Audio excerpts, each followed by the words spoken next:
introduction ce matin, j'aimerais vous poser une question. Si quelqu'un vous approchait avec la question suivante, quel genre de vie serait une vie parfaite pour toi?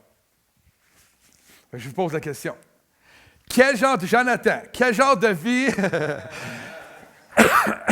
serait une vie parfaite pour toi? Ben, ça te tente. Quel genre de vie, si quelqu'un te poserait la question, hein, quel genre de vie serait une vie parfaite? Est-ce quelqu'un qui est capable d'oser répondre? OK. Oh, c'est bon ça, c'est excellent. Hein? Qu'est-ce que ça serait une vie parfaite? Une vie pas de maladie. Une vie pas de maladie, évidemment. Hein? Une vie avec toi, c'est ça que tu as dit? OK, on va appeler Dalton, on va checker ça, on va valider. Hein? Quel genre de vie seriez-vous, vous, en tant qu'enfant de Dieu, en tant que croyant, quel genre de vie seriez-vous en mesure de pouvoir décrire à quelqu'un qui vous poserait cette question-là? Vous savez que dans le monde cherche une vie parfaite, cherche un physique parfait, cherche des finances parfaites, cherche une vie qui n'a pas de problème, une vie sans maladie. Et on cherche tout le temps la pilule miracle pour être mieux. On cherche à ne pas être dérangé. On cherche à ne pas déranger. On cherche une vie, moi, à mon sens à moi, qui est un peu incolore. Mais, quel genre de vie serait une vie parfaite? Et ce matin, j'espère de bien vous expliquer ce que Dieu a déposé sur mon cœur. Dans la dernière prière de Jésus que nous retrouvons dans l'Évangile de Jean, chapitre 17, on ne va pas toute la lire. Peut-être à la fin, si j'ai du temps, je vais toute lire la prière, mais je vais faire sortir quelques points intéressants de la prière, de la dernière prière de Jésus avant qu'il aille jusqu'à la croix, pour accomplir l'œuvre, l'œuvre de la croix, qui nous permet à nous tous ici d'être là aujourd'hui, d'être ici aujourd'hui. Amen? Ça va comme suit. Ah, excusez-moi, le titre de mon message. Le titre de mon message, « Mon désir est que ». On reconnaît le visage de ce personnage-là. Je ne sais pas si Jésus ressemble à ce personnage-là. Et ce n'est pas ce que je suis en train de faire. La Bible a dit de ne pas faire d'image de Dieu. Mais c'est le personnage qui joue Jésus dans la série de Chosen. Et je trouvais ça intéressant de le mettre là. Mon désir est que. Le désir de Jésus est que, et c'est ce qu'on va voir ce matin. Ça nous dit ici au verset 3, « Or, la vie éternelle consiste à te connaître. Toi, le seul Dieu unique et véritable, et celui que tu as envoyé, Jésus-Christ. » Amen. Quand nous pensons à la vie éternelle, nous pensons immédiatement au futur, à la vie que nous allons avoir dans l'éternité. Quand on pense à la vie éternelle, c'est le premier réflexe qui nous vient. À cette vie-là qu'on va avoir en présence de Dieu, le Père, le Fils, le Saint-Esprit, en présence de tous les saints. J'ai hâte de rencontrer Paul, Pierre, Jean. J'ai hâte de voir ces frères-là qui ont su tellement nous bénir. On pense à quoi quand on pense à l'éternité? Aux merveilles, qu'on va retrouver dans les cieux. Quand on pense à l'éternité, on pense à ce monde ici, cette terre qui va être restaurée un jour où on va vivre ici et on va profiter réellement de la création comme Dieu l'avait prévu. Amen. Quand on pense à l'éternité, on pense à ça. On pense, comme Jonathan a dit, à un monde où il n'y aura plus de maladie. On pense à un monde parfait. Ça, c'est la vie parfaite. Excusez-moi. Mais ce que Jésus dit ici, si on est bien conscient de ce message-là, de ce texte-là, va changer notre façon de voir la vie même actuellement. Or, la vie éternelle consiste à te connaître, toi le Dieu unique et véritable, et celui que tu as envoyé, Jésus-Christ. C'est profond. C'est une phrase simple que j'ai lue des dizaines et des dizaines de fois, mais je ne me suis jamais vraiment arrêté. Connaître, ce n'est point un acte purement et froidement intellectuel. Partout dans les Écritures où on voit le mot connaître, où il connaissait toute la dimension, le couple qui se connaît, c'est pas juste se connaître, c'est se connaître intimement, c'est développer une relation. C'est un rapport aussi qui est plein de confiance, plein d'amour avec l'être connu. C'est une communion avec lui. C'est ça ici, le sens du mot connaître. Or, la vie éternelle consiste à te connaître. Ce n'est pas simplement connaître le nom de Jésus, parce que ça nous dit que les démons connaissent Jésus. C'est une relation intime avec lui. Donc, un peu comme Paul va dire dans 1 Corinthiens 8, il n'est pas sur l'écran, si quelqu'un aime Dieu, il est connu de lui. Dans le sens que quand on aime Dieu, c'est parce que Dieu aussi nous connaît. Et encore une fois, le mot connaître, c'est relation. C'est la dimension de la connexion intime avec lui. Donc, cette idée d'une vie parfaite, d'une vie éternelle, c'est à propos que maintenant, cette vie est débutée. Maintenant. Par le fait que je connais le Créateur, comme le texte vient de dire, et que lui me connaisse. Amen. C'est pas merveilleux? Moi, je suis énervé, là. Qu'est-ce qui peut être mieux que de connaître Dieu et d'être connu de lui? Qu'est-ce qui peut être mieux que ça? Hein? Il n'y a rien qui peut être mieux que ça, d'avoir une relation avec Dieu profonde, intime, tous les jours, sans défaillance, tous les jours de ma vie. Cette semaine, quelqu'un de proche de moi qui, j'ai donné un livre et elle avait de l'air pas de bonne humeur. Elle était comme... Puis j'ai dit, souris, ma chérie. C'est pas mon épouse en passant. Ça va pas bien, là, si je dis ma chérie. C'est ma fille Océane. Faut que je le dise publiquement, pas que vous pensez... Mais j'ai dit, souris, ma chérie. Elle dit, ah, papa, moi, quand je me lève le matin, je suis de mauvaise humeur. Mais j'ai dit, tu sais quoi? Tu pourrais sourire pour une seule chose. Tous les matins, tu te lèves et Dieu te donne la vie. Tous les matins, tu te lèves en pleine santé. Tous les matins, tu te lèves et les bontés de l'Éternel se renouvellent. Tous les matins de ta vie, jusqu'à ce qu'il te ramène à lui, tu vas te lever dans sa présence. Ouh! Elle n'a pas souri. Elle a juste fait... C'est pas vrai. C'est pas qu'elle n'a pas souri. Elle a juste fait comme... Ouais. C'est un peu dur de ne pas réagir quand tu dis ça. Hein?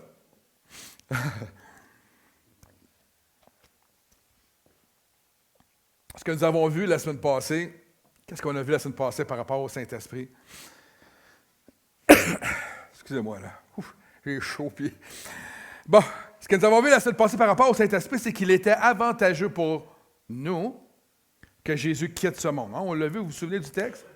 Il est avantageux, pourquoi? Parce qu'il va nous envoyer le Consolateur, son Esprit, pour nous accompagner, pour marcher avec nous jusqu'à la fin. La fin, pas la fin, il n'y aura pas de fin, il va toujours être là, mais jusqu'à la fin de ce monde ici. Amen? C'est comme si Dieu, Christ a dit, je me retourne auprès du Père, mais je t'envoie mon esprit afin que tu ne sois pas seul, que tu ne sois pas orphelin, mais que tu sois capable de vivre dans ce monde encore en meilleure position, parce que l'Esprit de Dieu vient vivre en toi. Il est avec toi, il est en toi, il œuvre à travers toi. Amen? Donc, c'est un avantage que Jésus quitte ce monde et pour que le Seigneur soit... Le fait d'avoir avec nous, à nos côtés, le Saint-Esprit nous procurera automatiquement une vie meilleure. Parfaite, je ne peux pas dire parfaite, parce qu'on est encore imparfait dans un monde imparfait et notre chair est encore là à combattre à tous les jours avec nous. Mais ce qui la rend parfait, c'est que nous le connaissons. C'est ce que la Bible dit. Et que lui aussi nous connaît. Et nous, on le verra un petit peu plus tard aussi dans le message. Tout est à propos, dans notre vie chrétienne, de le connaître. Dans les Écritures, de le connaître. Prenez le temps d'observer tout ce qui est écrit dans la Bible.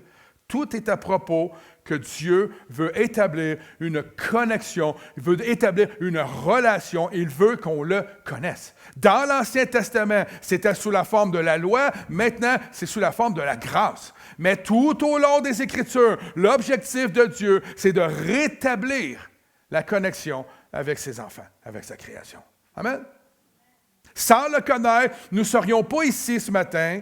Et c'est dans cette relation-là, cette connexion-là, que vient notre paix, vient notre sécurité, notre assurance. Nous sommes actuellement, frères et sœurs, en interaction. Je ne parle pas juste de ce matin, mais dans nos vies de tous les jours, avec Dieu continuellement.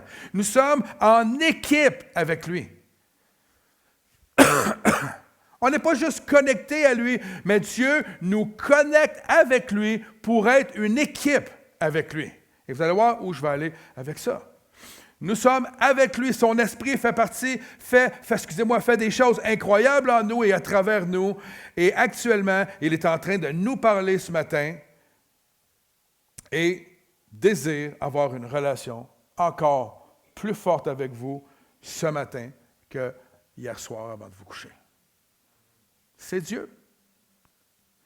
Moi, je cherche à tous les jours à m'approcher de mon époux. Je cherche à tous les jours à m'approcher de mes enfants, à les connaître davantage. On est fait comme ça fait partie de qui on est.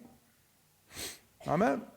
Notre relation, gardons ça en mémoire. Et Jésus enchaînera dans cette prière en disant au Père qu'il est maintenant le temps pour lui, parce qu'il a terminé sa mission sur terre, de le restaurer dans sa gloire. C'est ce qu'on voit dans la prière. Il va dire au Père, ramène-moi à toi, restaure ma gloire que j'avais avant la conception de ce monde, avant que je vienne dans ce monde, restaure la gloire. Et il dira au verset 4, j'ai fait connaître ta gloire sur la terre. C'est intéressant ici, regardez bien ça. Et c'est sûr que ce texte-là, on aurait pu faire une étude vraiment approfondie, mais je pense qu'on va le faire lorsque les études bibliques vont recommencer en septembre. J'ai fait connaître ta gloire sur la terre en accomplissant l'œuvre que tu m'avais confiée. Et maintenant, Père, revêt-moi de gloire en ta présence. Donne-moi cette gloire que j'avais déjà auprès de toi avant les origines du monde. Rétablis-moi dans ta gloire, amen, dans la gloire originale de Christ. Hein? Avant que tu fasses de moi un homme, j'étais dans la gloire totale, dans la gloire du Père, dans la gloire de Dieu. Amen. Important ici. Ça a l'air.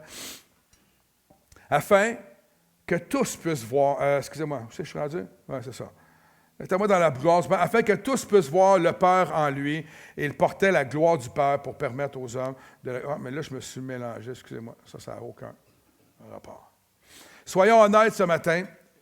Il y a beaucoup de choses par rapport à Dieu, sa personne, qu'on ne connaît pas ou qu'on ne prend pas le temps d'observer. Et des choses, et j'espère être capable d'être en mesure de vous montrer quelque chose ce matin, des choses qui nous amènent en tant que croyants à marcher avec une assurance dans ce monde qui est spectaculaire. Une assurance qui nous permet d'avoir moins de crainte, plus de force. Une assurance qui permet à un gars comme Roland d'aller sur la place publique et réciter des textes bibliques publiquement. Une force qui vient enlever de nous les craintes, la timidité, les peurs qu'on a des fois de prendre notre place en tant qu'enfant de Dieu.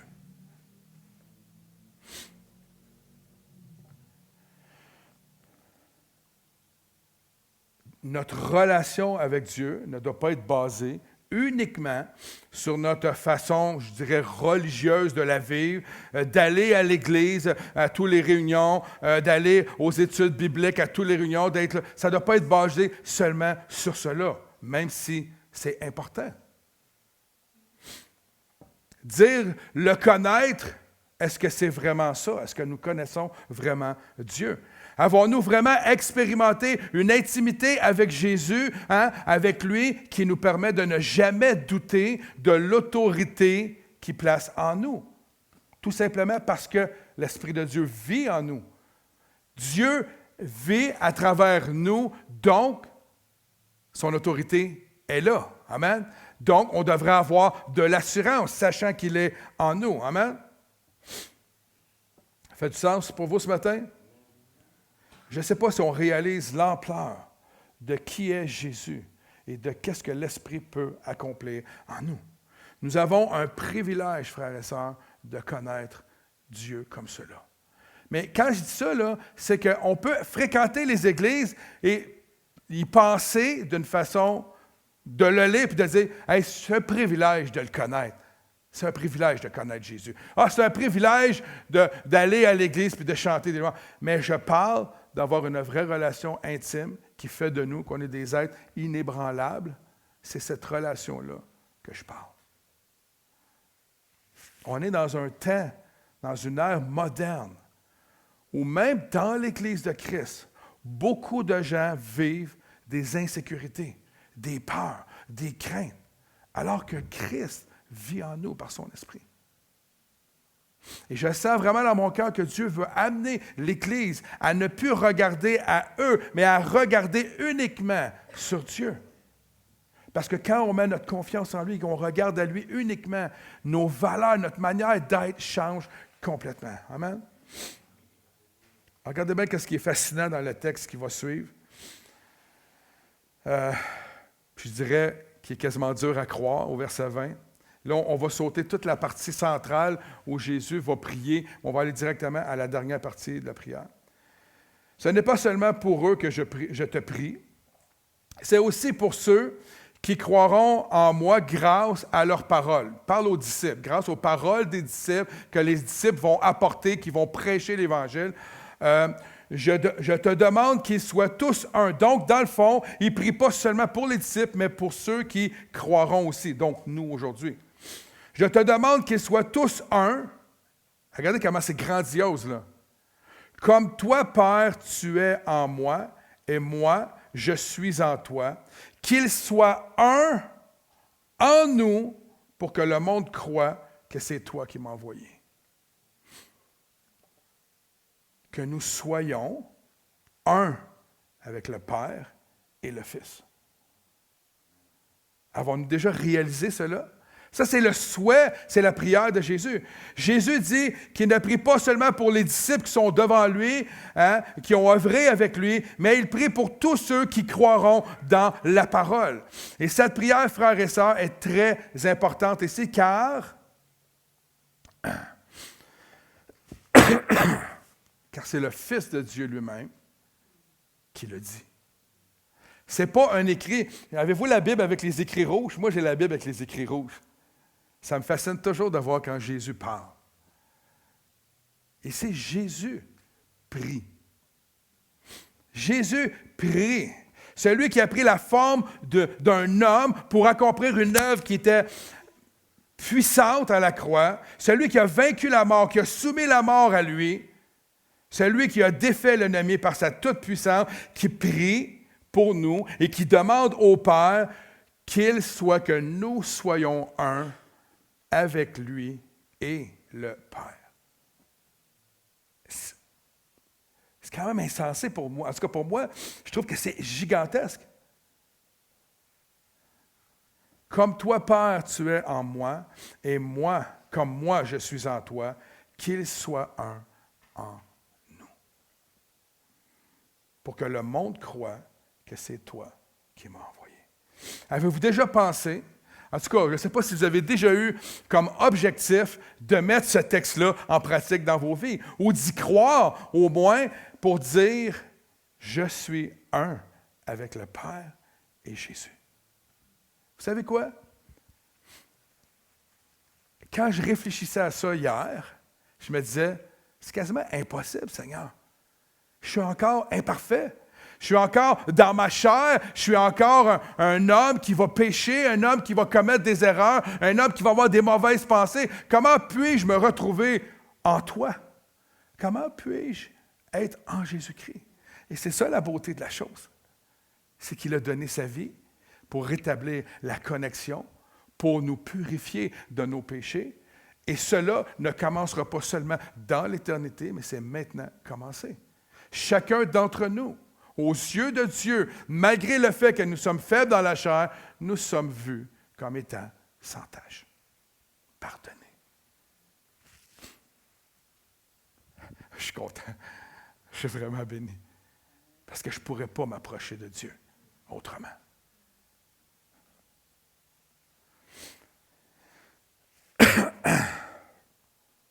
Le désir de Jésus, c'est que nous soyons un.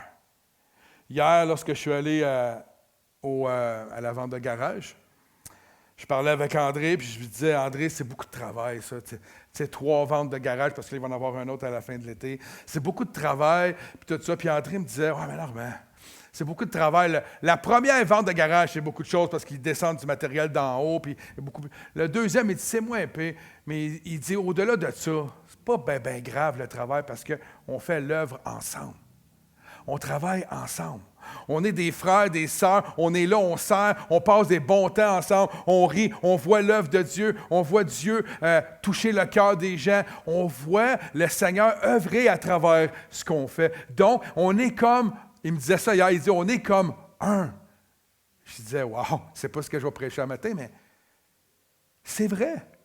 C'est comme s'ils sont un ensemble à servir Dieu, et je pense que c'est une des plus belles choses qu'on a en tant que chrétien, d'être capable d'être un, ensemble, pour œuvrer. Je suis sûr, moi, frères et sœurs, que quand les gens viennent chercher leur panier de Noël, c'est ce qu'ils voient en nous. Cette espèce de joie. L'année passée, avec le poêle à bois en avant, avec la musique dehors, les enfants, histoire d'eau, qui couraient, qui dansaient, qui chantaient, on avait du chocolat chaud dehors, on avait un temps, il y avait de la musique à l'intérieur, les gens étaient comme contents de faire ça. Je suis convaincu qu'on ne retrouve pas ça nulle part. Donner sans vouloir rien recevoir en retour, il n'y a pas grand place que ça. Et je pense que les gens voient ces choses-là. Est-ce que c'est un objectif dans notre vie de vouloir voir cette prière-là prendre vie en nous? Quand nous regardons l'Église avec un grand E depuis Jésus jusqu'à aujourd'hui, évidemment, elle n'est pas parfaite, l'Église. Évidemment, des fois, je pense qu'elle a été loin d'être ce que Jésus a prié, c'est-à-dire un. Combien il y a eu de divisions, de chicanes, de ci, de ça? Combien il y a eu de moments où on a abandonné nos relations interpersonnelles avec des gens? Combien de fois l'Église a-t-elle ressemblé au monde plus qu'à la prière de Jésus? Mais c'est pas, je ne tape pas sur l'Église ce matin, c'est juste un constat de l'histoire. Jésus a prié cette prière-là, juste avant sa mort à la croix. Et regardons attentivement ce que Jésus dit. Qu'il soit un en nous pour que le monde, écoutez, croie.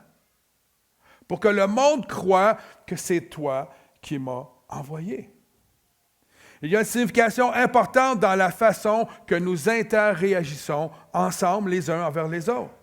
Notre relation est supposée à quelque part prouver, si on veut, que le Père a envoyé le Fils. Amen. Au verset 22, ça dit « Je leur ai donné la gloire que tu m'as donnée. » Prenez le temps de lire ça comme il faut. Je leur ai donné, il a donné à son Église, il a donné à nous la gloire que le Père lui a donnée afin qu'il soit un. Wow! Comme toi et comme moi, nous sommes un. Et lorsqu'on fait une recherche sur la gloire ici, dans ce contexte-là, probablement quasiment partout dans les Écritures, cette gloire-là, celle qui a été donnée à Jésus, parce que Jésus est venu en tant qu'homme, right? Cette gloire-là que le Père lui a donnée, lui a permis de pouvoir exercer un ministère glorieux. Il est venu en homme. La gloire du Père qui lui a été donnée lui a permis d'avoir autorité sur toute chair. Vivre selon la gloire du Fils que le Père lui a donnée. C'est ce que Jésus dit ici. Je lui ai donné la gloire que tu m'avais donnée. Je leur ai donné cette gloire-là. Et là, je me suis mis à fouiner un peu les Écritures. C'est la gloire de Dieu, on pourrait dire, c'est aussi le sens d'être en mesure d'évaluer ce qui est mauvais et ce qui est bon, d'avoir un jugement qui est excellent. C'est aussi dans les Écritures, on voit partout la gloire de Dieu comme étant quelque chose de rattaché à ce qui est extraordinaire, c'est-à-dire la louange, l'honneur, la gloire de Dieu, la splendeur, l'éclat, la magnificence, l'excellence, la dignité, la grâce, la majesté. En fait, la gloire, c'est une chose qui appartient à Dieu. C'est une chose qui appartient à Christ uniquement. Il n'y a rien. La gloire, c'est seulement eux qui ont ça, la gloire. Il n'y a pas d'autre divinité qui peut avoir de la gloire sur cette terre autre que le Dieu seul et unique. L'état le plus élevé qu'on peut trouver sur la terre, c'est la gloire de Dieu, la condition la plus glorieuse. Et Jésus dit dans le texte ici qu'il nous l'a donné.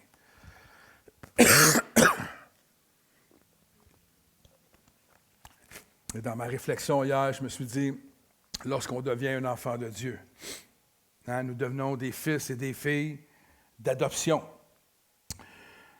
Lorsqu'on fait l'expérience de la nouvelle naissance, à partir de ce moment-là précis, nous ne sommes plus, on l'a vu tantôt, on regarde en avant, on ne regarde plus en arrière, nous sommes une nouvelle création, une nouvelle créature. Et à partir de ce moment-là précis, nous ne sommes plus appelés à nous abaisser à l'état de la chair. On n'est plus appelés à vivre selon ce que les hommes de ce monde vivent, mais nous sommes appelés à nous élever dans la gloire de Dieu, à vivre selon la gloire de Dieu. Et c'est là le défi, frères et sœurs. C'est qu'à cause qu'on vit dans cette chair, il est difficile, mais il est possible de vivre dans la gloire de Dieu à cause de l'Esprit de Dieu qui vit en nous. Autrement, nous ne pourrions pas.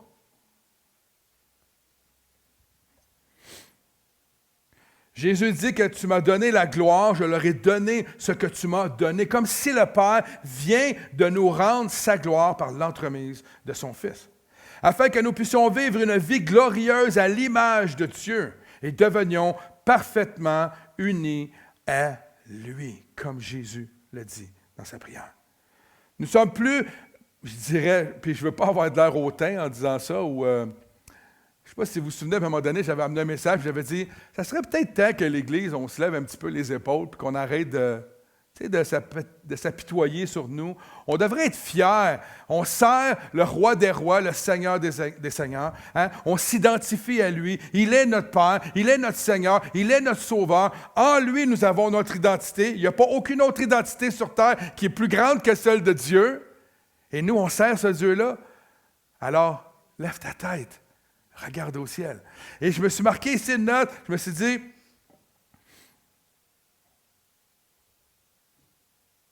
on n'est plus des simples humains maintenant. On est des humains. Dans un vaisseau de chair.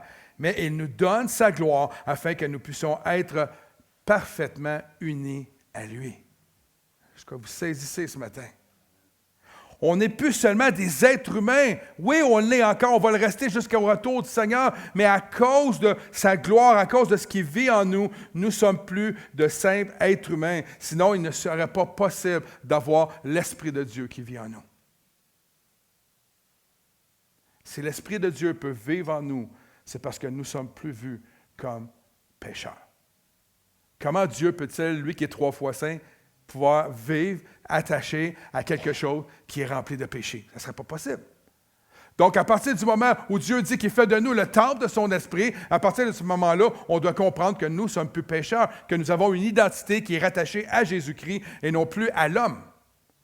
Nous ne sommes plus humains, entre guillemets. Nous sommes rendus, à quelque part, une nouvelle créature dans le sens que nous sommes déjà dans l'éternité. Nous avons déjà embrassé la vie éternelle à partir du moment où tu donnes ta vie à Jésus. Est-ce que nous le croyons vraiment? Parce que si on le croirait vraiment, ce que je viens d'affirmer, on vivrait différemment. On ne vivrait pas dans les craintes qui nous entourent.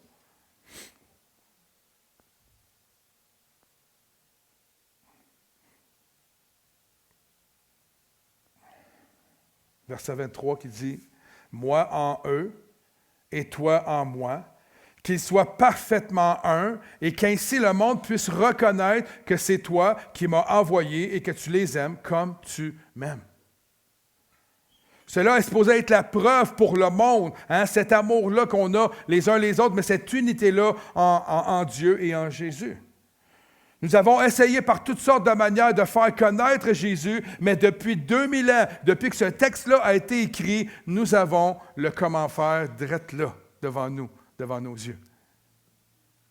Il y a plusieurs bonnes méthodes d'évangélisation. Il y en a ici dans l'Église. On en fait plein. Mais la meilleure méthode d'évangélisation, ce qui va prouver que Christ vient du Père, c'est à l'amour qu'on a les uns pour les autres, le fait qu'on est un en Dieu.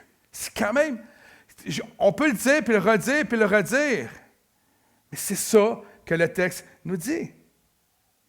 Verset 24, « Mon Père désire, Père, mon désir est que ceux que tu m'as donnés soient avec moi là où je serai. » Et ça, il y a du stock dans ça. « Et qu'ils contemplent ma gloire, celle que tu m'as donnée, parce que tu m'as aimé avant la création du monde. » C'est des paroles incroyables. De voir Jésus dire que ce qu'il désire pour nous, c'est qu'on puisse voir sa gloire. C'est incroyable. On puisse voir sa gloire, la gloire que j'avais pour toi avant la fondation du monde. Je désire qu'il soit avec moi, c'est ce que la parole de Dieu dit. La gloire que j'avais avant la fondation du monde, je désire qu'il soit avec moi pour qu'il puisse voir cela. C'est un Dieu, notre Dieu, qui désire être avec nous. Il ne désire pas avoir une démarcation. Il y en a une démarcation, c'est Dieu. C'est nous qui la faisons par notre révérence. Mais on voit ici dans le texte que Dieu veut être un avec nous. C'est pour ça que je vous dis depuis tantôt, c'est dur à comprendre, c'est dur à croire, mais c'est quand même ce que la parole de Dieu déclare. Et c'est Jésus qui le déclare lui-même.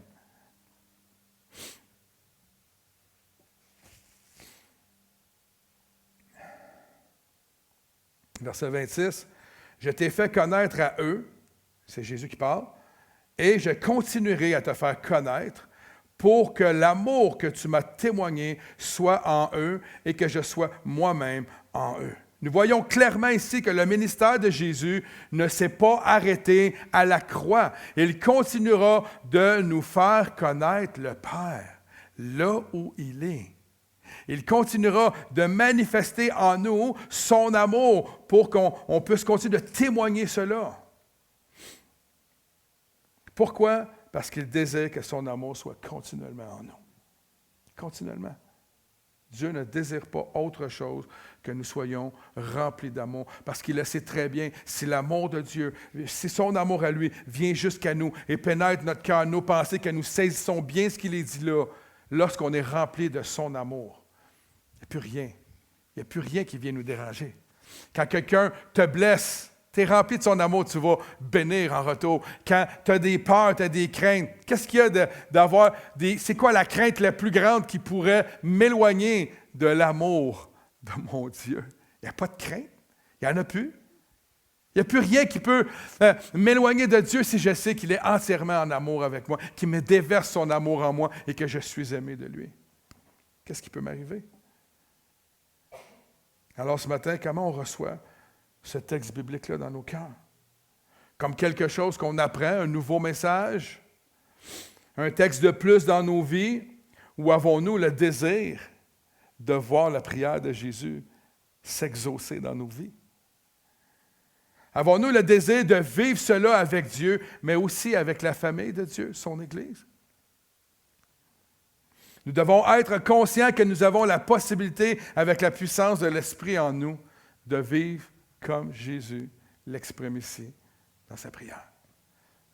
On a parlé dernièrement de mettre de côté nos différences, puis même que nos différences font la couleur de l'Église. Nos différences, c'est juste un plus. De se mettre ensemble pour louer, adorer Dieu ensemble, le Dieu seul et unique, apprendre à le connaître, c'est la plus grande chose qui nous est donnée. De mettre vivre comme si nous avons été créés pour cela. Parce que c'est ça la réalité. Si Dieu a donné sa vie pour nous, puis il nous a ramenés comme étant une nouvelle création, il nous a créés, il nous a donné une nouvelle vie, une nouvelle chance pour vivre selon ce que lui veut, que nous soyons un, que nous soyons en adoration, en connexion avec le Père, le Fils et le Saint-Esprit. C'est son désir. On a été créés pour soi. Nous sommes revenus à Jésus-Christ. Bien, on est venu à Jésus-Christ pour cela. Un, afin que le monde voie que le Père, amen, Créateur du monde, a envoyé ici-bas son Fils sur terre. Ce n'est pas dans la chicane que les gens vont croire que c'est vrai. Ils vont dire finalement, ils sont pareils comme nous autres. Mais lorsqu'on s'aime, malgré nos différences, c'est là qu'on voit qu'on est une vraie famille. Moi, mon frère, je me regardais à la caméra, mon frère Martin, si tu écoutes ça un moment donné, tu me tapais ses nerfs quand tu étais jeune, mais je t'aimais quand même. J'aurais été prête à tout faire pour le protéger. Il était plus jeune que moi. Puis il en profitait, il disait tout le temps, ça c'est mon frère. Quelqu'un qui venait l'achaler, il disait, ça c'est mon frère. Que le monde se sauvait. Alors, on est capable, nous autres, de dire, ça, c'est mon Dieu. Ça, c'est mon Père. Ma mère m'a appelé cette semaine parce qu'elle voulait rencontrer une personne qui avait été dure avec elle, puis qu'elle a dit, j'ai comme le sentiment que cette personne-là, elle a comme un esprit en elle qui fait que c'est difficile. Qu'est-ce que je fais? Comment je fais? Est-ce que je me présente devant la personne puis je me mets à crier, au nom de Jésus, tais-toi? J'ai dit, je suis pas sûr. Pas sûr, ça va faire comme spécial un petit peu. Ça se peut que ça... Mais j'ai dit, avant d'entrer, tu prends autorité. Tu as l'autorité dans le nom de Jésus-Christ et tu prends autorité. Puis là, je n'y ai pas dit, peut-être qu'il va se taire. J'ai dit, tu prends autorité, tu prends le contrôle au nom de Jésus-Christ. Puis quand tu vas rentrer, l'esprit qui est là, qui l'agite, va se taire. C'est automatique. J'étais dans une classe d'une école, moi, un jour, au secondaire 3. Il y avait une jeune fille en avant, un peu... c'est quoi donc le style? Là? Ils ont la peau pâle, les cheveux gothiques, un peu emo. Là, c'était comme un petit peu... non, mais c'était pire que Caroline. Caroline, t'as pas de l'air de ça pantoute. T'es toute pépante, t'es toute souriante. T'étais-tu comme ça, jeune? Non. Ah, OK. Et je suis dans la classe. Évidemment, je viens faire une présentation du christianisme, et mon approche à moi est assez directe. Je viens pour présenter Jésus-Christ. Et je le présente, je suis vraiment pas gêné. Et je commence, ça fait 1 minute, je suis là en train de parler, et la jeune femme qui est assise, la jeune fille, probablement, je sais pas moi, 15 ans, est assise en avant, et moi, je l'entends grogner après moi. Évidemment, d'après moi, audiblement, on ne l'entend pas. Mais moi, c'est ce que j'entends. Et je la vois me regarder avec des yeux de mort. Et puis là, je suis là, moi, et je suis comme un peu saisi. Et là, le premier rangé en avant, puis je décide de me tourner vers la fille, puis je dis, écoute-moi, excuse-moi, mais ici, dans ce lieu, c'est moi qui dirige la classe. Tu te tais. Mais je n'ai pas dit, dans le nom de Jésus, sors de ce corps. Non. Dans une classe, tu sais, le prof m'aurait dit, wow, le psychopathe. Mais j'ai pris l'autorité qui m'est conférée par le nom de Christ à prendre l'autorité en simplement lui disant, tais-toi, c'est moi qui dirige ici. Qu'est-ce que vous pensez qui est arrivé? Ça a pris le temps que je le dis, ça a été fini. Sais-tu? Puis là, même le prof a dit, mademoiselle, si vous continuez de même, il faut vous mettre dehors, tu sais. Fait qu'on était deux dessus.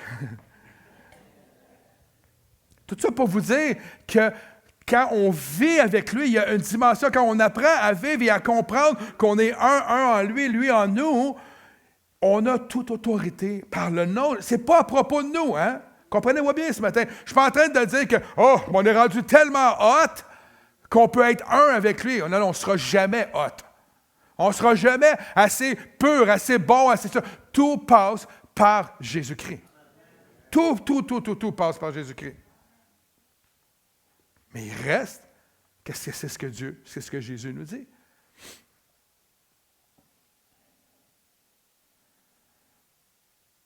Comme je vous dis, c'est beau d'entendre un message, mais c'est bon de l'appliquer. On peut lire un livre de ski. Il y en a qui aiment le ski ici, ski alpin. Tu peux lire tous les livres qui existent sur le ski. savoir comment faire du ski, comment descendre des moguls sans te péter les genoux dans le front. Tu peux apprendre tout ça dans des livres, mais tant aussi longtemps que tu ne le mettras pas en application, tu ne deviendras jamais un skieur. Right?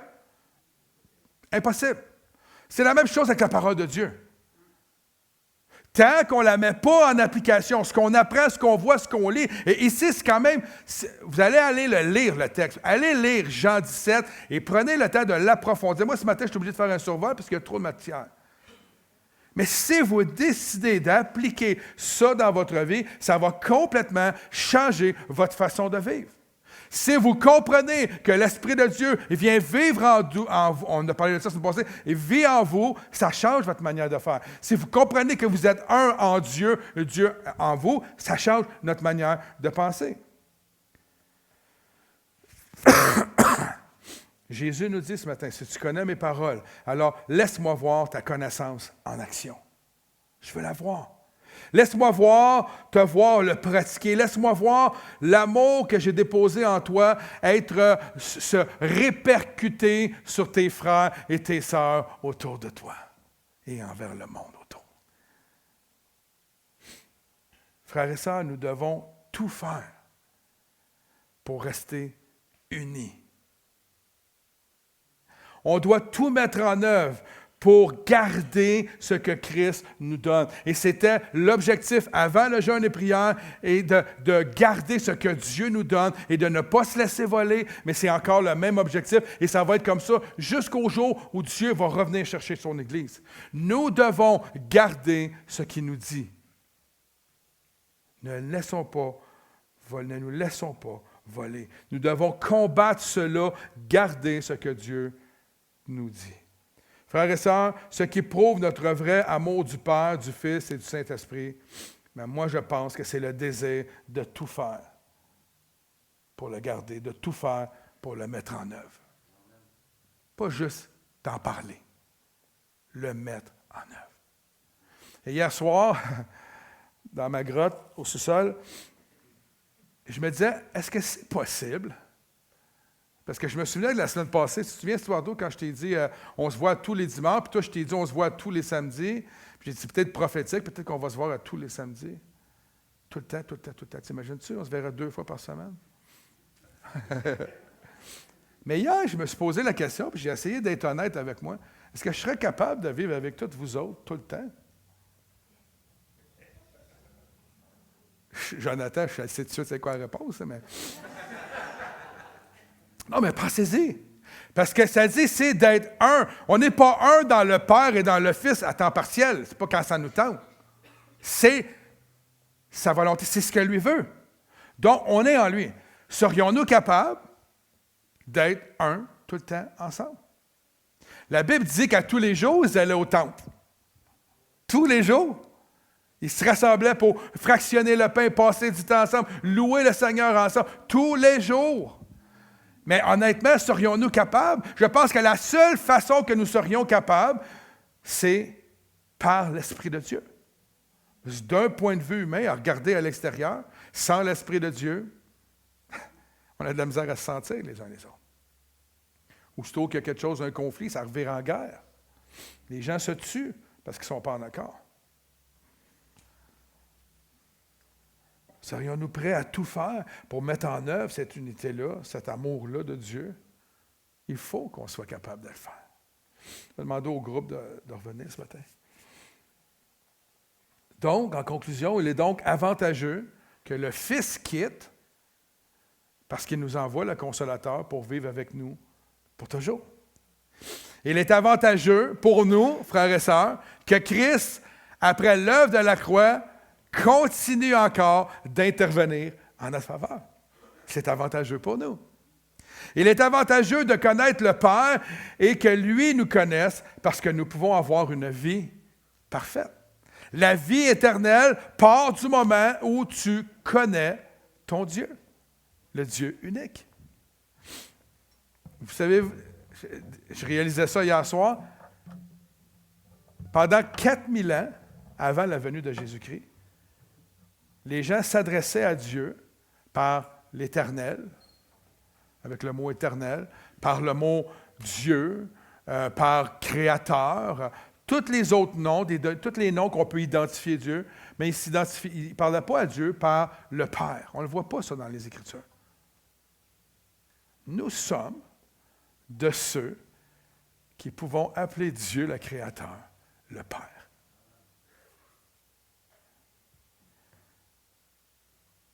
Vos enfants, Estuardo, ne m'appellent pas Père. C'est toi qui appelles Père. Parce qu'il y a une dimension d'intimité avec eux. Ils savent que c'est toi leur Père. On a ce privilège-là aujourd'hui de pouvoir appeler notre Dieu notre Père. On peut appeler le Fils de Dieu notre ami. C'est quelque chose, là. On est appelé par les Écritures des co-héritiers avec le Fils. Donc, notre identité est incroyable. Et je pense qu'on ne le réalise pas. On ne le réalise pas assez. De réaliser que nous sommes en Dieu et qu'il est en nous, que l'Esprit de Dieu vit en nous. Si on le réaliserait vraiment, vraiment, ça changerait notre manière de vivre dans ce monde. Il y a beaucoup de doutes et de craintes qui disparaîtraient.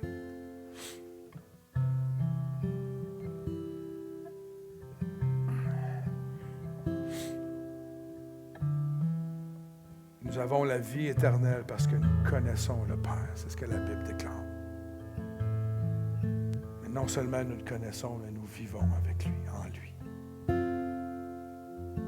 C'est la seule chose que je voulais vous partager la semaine passée et ce matin. Comprenons qui nous sommes.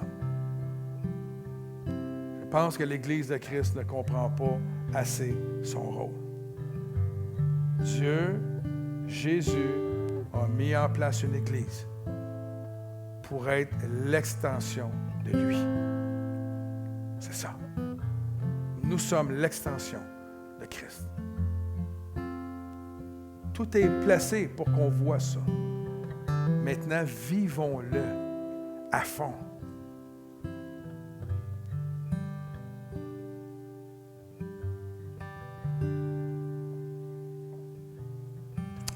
Seigneur, ce matin,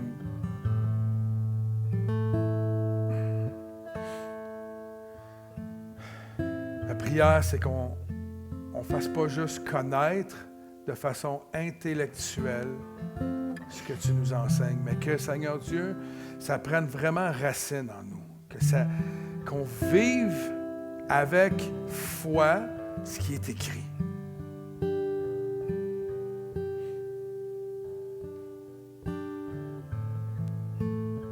Seigneur, quand on connaît qui est notre source de vie,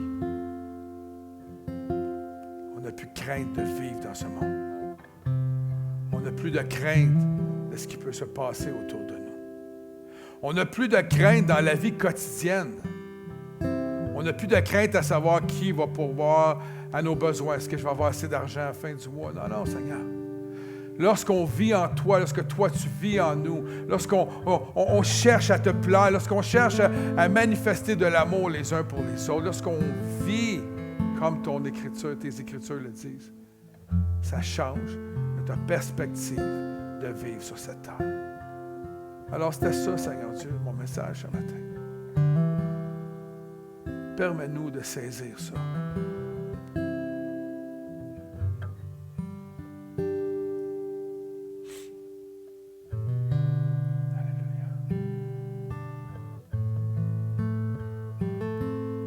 Seigneur Dieu, c'est vraiment que cette Église, Seigneur, puisse être une Église qui fonctionne, qui œuvre, qui marche sans avoir aucun doute par rapport à tout ce que tu vas nous donner pour nous équiper, pour œuvrer.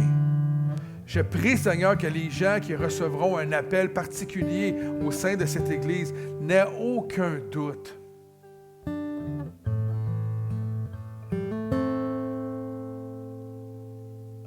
Merci d'avance, Seigneur Dieu. Merci pour ta parole, Seigneur. Alléluia, Jésus.